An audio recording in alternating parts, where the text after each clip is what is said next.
Hey guys, hope you're going well. This is it. This is the final installment for this season of Penny Dreadful, episode 10, and They Were Enemies. Okay, you'll have to forgive me if I'm not as sharp as I might usually be. I actually only just finished the episode just 10 minutes ago. I just finished watching it. Usually when I do these recaps, I'd watch the episode a day or two beforehand and have kind of collected myself by the time I sit down in front of the camera and get to talk about it, but I just finished the finale just then and I'm still feeling quite teary and a little bit emotional. It was a really emotional episode and I was really 100% invested. Shake it off, back it up. Let us start at the beginning. So this week's episode picked up literally seconds after we left off last week. I really like how Penny Dreadful does that to keep the momentum going. Our main driving plot, our enemy, Madame Carly, the witches, the nightcomers, this was all resolved within the first act of this episode, the first 22 minutes to be exact. And I liked how they did that. It meant that the climax for the episode peaked early in the first act, whereas we would usually expect it to take place at the 40-minute mark towards the end of the second act.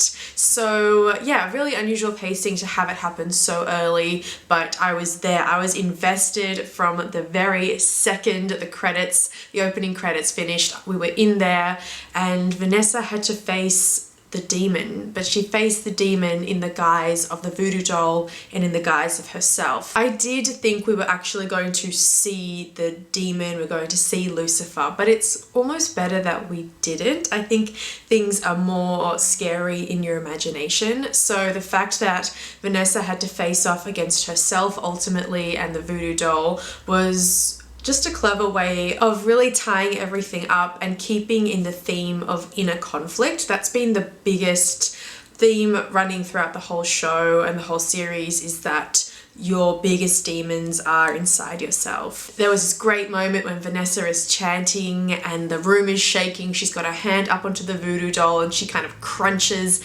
the porcelain of the face inward, just kind of caves inward. It was really a very climactic moment and probably the most action of the entire episode. I mean, really there wasn't as much action or fighting as I expected. It was quite a melancholy ride overall. So this was a really nice moment and a very high intensity. Ethan comes, storming in, one slash to the jugular of Madame Carly and she is down unceremoniously. She's gone. Even though our group have destroyed the nightcomers and achieved the goal of the entire season, there is no celebration. There's no coming together and acknowledgement that they've completed their mission. It's sort of just falls all to pieces after that. It's like their quest really brought them together and their mission sort of gave them something to work towards, and now that that's finished, they all just kind of crumble and fall away back into their lonely existences. I have to say I was completely satisfied by how all our characters ended in this episode. John Clare embraced his inhumanity, or humanity as Vanessa later tells him. He is the most human man that she has ever met. So Malcolm returns to Africa with the body of Sembene, who is going to return to his homeland.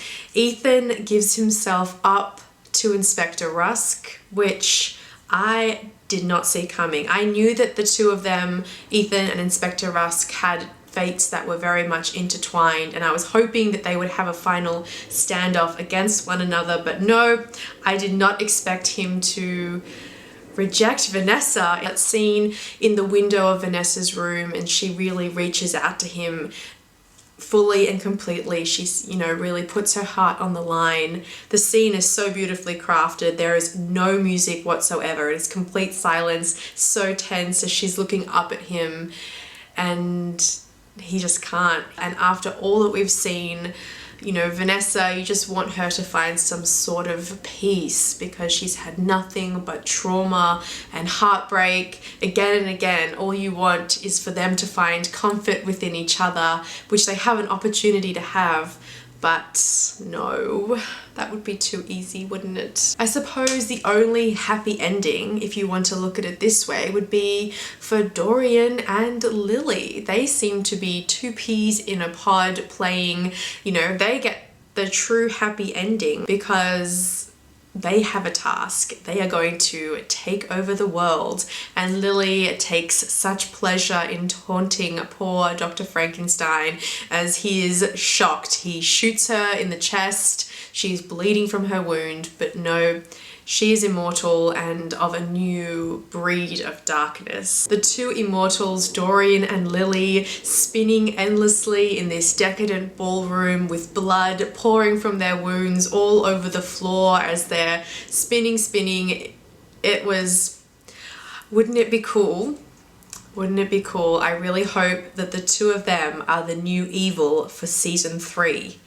Wouldn't that be great if they were our enemy for the next season? And that's how we end it, with Vanessa left to wander the empty halls of the mansion all alone in the darkness. That is a very sad ending for our heroine, to have to bear the burden of a new wound that, even though she's achieved one goal in denying Lucifer, at least for now, she is forever tainted and changed. I love that this show didn't give some huge cliffhanger ending, that there is room for growth for next season now that Ethan is being sent home to America. There's heaps of opportunity for character development and for a continuation of this world and this story with our characters, and that is it. Thank you so much for watching, guys, for watching this season with me and interacting. It has been so much fun. I've really looked forward to doing this every week, and please give this video a thumbs up if you have enjoyed me doing these recaps. It's a really good indication and really helpful for me to know and sort of benchmark against if it's something I'm going to continue doing for season 3 of Penny Dreadful, or possibly some other shows as well coming up soon. So thank you to all of you. It has been super awesome. I have loved it so much. And that is it from me. Make sure you subscribe to my channel. You can keep up to date with my other movie and TV reviews. And I will see you guys next time. Bye.